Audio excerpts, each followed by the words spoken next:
या न्यूज बुलेटिनचे सहप्रायोजक आहेत गोकुळ.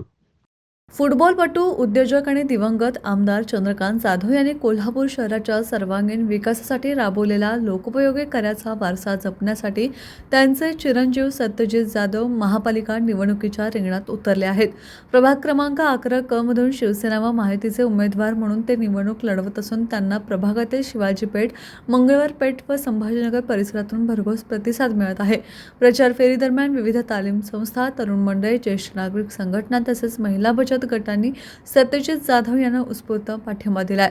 दिवंगत आमदार चंद्रकांत जाधव यांची अपूर्ण विकासाची स्वप्ने पूर्ण करणे आणि प्रभागाचा सर्वांगीण विकास साधणे या उद्देशाने आपण नगरसेवक म्हणून काम करणार असल्याचं त्यांनी स्पष्ट केलं. सत्यजित जाधव यांनी स्मार्ट प्रभाग ही संकल्पना मांडत नागरिकांच्या समस्या डिजिटल ॲपच्या माध्यमातून 24 तासात सोडवण्याचा मानस व्यक्त केला. अण्णांच्या विचारांचा वारसाने नागरिकांच्या विश्वासाच्या बळावर निश्चितच यश मिळेल असा विश्वास त्यांनी व्यक्त केला.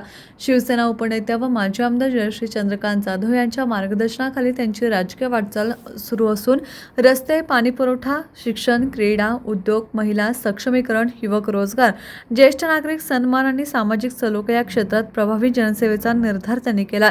प्रचारादरम्यान त्यांनी मंगळवार पेठ, शिवाजी पेठ, छत्रपती संभाजीनगर, छत्रपती राजाराम महाराज, टिंबर मार्केट, फिरंगाई तालीम, सिद्धाळा उद्यान, कामगार चाळ, नंगिली तालीम, शाहू बँक चौक, गजानन महाराज नगर, विभागीय क्रीडा संकुल, पद्मावती मंदिर, बेलबाग तसेच पाटाकडील व तुकाराम माळी तालीम परिसरातील नागरिकांशी संवाद साधून प्रभागातील समस्या जाणून घेतल्या.